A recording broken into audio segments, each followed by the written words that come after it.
Hey, it's Ashley. So I know it's been like a month since I posted. Um, I got depressed, so I didn't do anything. So that's what happened there. That's what happens with depression. You just don't do stuff. It happens. Happens to the best of us. But I did want to talk about, because now that I'm feeling better and went to therapy, working through some things, then this whole quarantine thing happened, and everybody was supposed to stay inside, and like my job closed. I was working at a restaurant, so like the restaurant closed, and like I lost my job, and so now I'm just home all the time, and I know this is happening to a lot of people right now. They're home all the time, or they're working from home, or they're just at home most of the time, and so I have a few tips from my therapist and from just what I've learned and what I've read online, about how to kind of stay sane during all of this. And this can apply to anyone, not just people who are suffering from mental illnesses, or I don't really like that term, not suffering from, or experiencing mental illness. So these can help really anyone. Oh, I'm not supposed to be touching my face.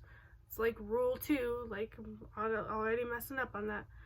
So, and mental health is really important in a time like this, because a lot of advice involves going out and like talking to people and like being part of society in some way, and it's like, go to a park, go for a walk, blah blah blah, and it's like, okay, well now we're all stuck inside, so how are you gonna do that?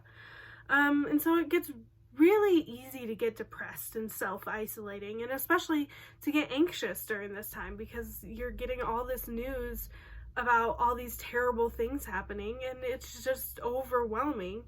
So that's hard too.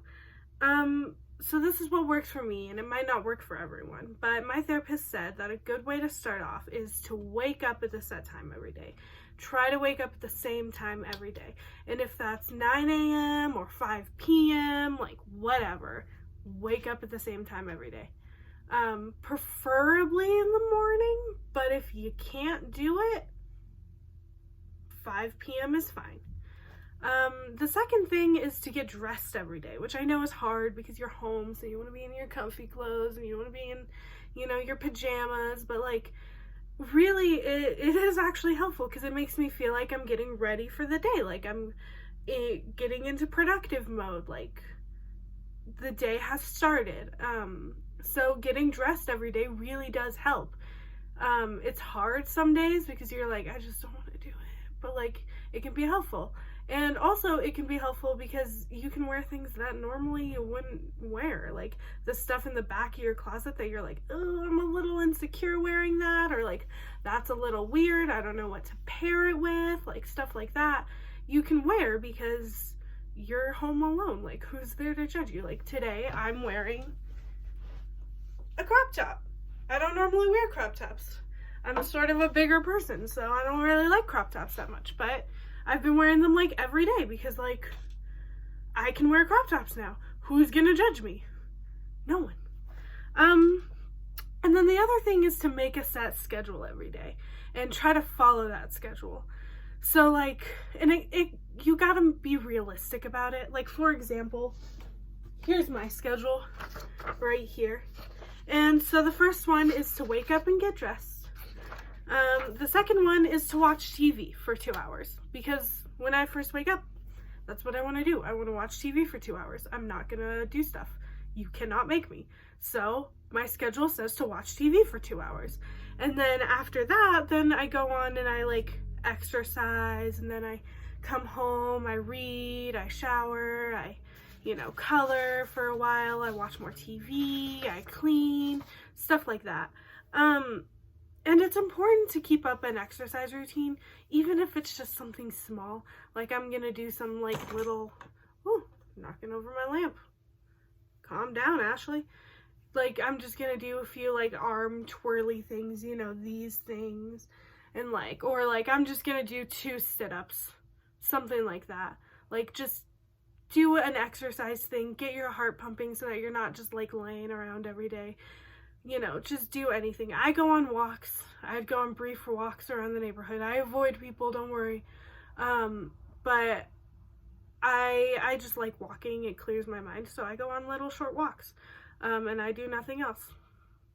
Am I going to be super buff by the end of this? No, but my legs might be. So who knows? Who can guess? Also, it's important to have some time to be creative. I personally, I color, I fill in coloring books, I fill in the little squares in graph paper. I really like doing that. I've been painting some rocks. Here's one rock that I painted. I did some like watercolors on it. It didn't turn out how I wanted it to. I'm not very good at painting rocks, but it's something creative that I do and it's pretty fun. So just do something a little creative. Even if it's just like scribbling on a piece of paper, just do something. So you can make alterations to all these things to do them slowly. Like if you want, you can do, I'm going to watch TV for 8 hours, but I'm going to spend 10 minutes being creative. And then I'm going to spend 20 minutes doing exercise. I'm going to spend 5 minutes cleaning. Just doing these small things can really help boost your mental health.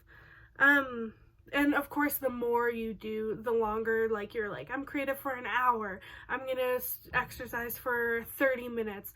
I'm going to limit my TV time to an hour a day. Like, that's going to help things more, but you got to be realistic, And then you should spend less screen time, because it's hard out there right now.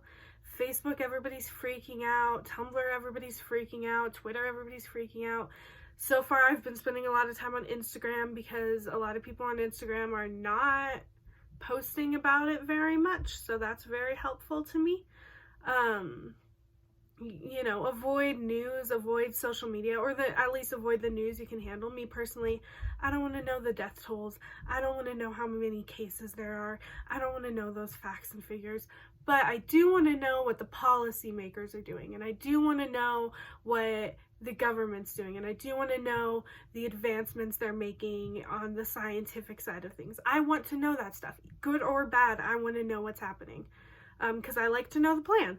So I have not been avoiding that news, but I've been avoiding other news. So, just doing that can be helpful. Just avoiding the news you don't want to see, avoid the social media you don't want to see, and also decreasing the screen time. Studies have shown that decreasing screen time helps depression. So that can be really helpful too. And one thing that I do that I would say be very careful about, especially if you have past history of eating disorders or eating disorder-like tendencies, I schedule when I eat, because otherwise I will snack all day. And then I will spend $1 billion on groceries and have to go to the grocery store every day, which that is not the place to be right now. So I would say if you feel comfortable doing this, schedule when you eat 3 times a day.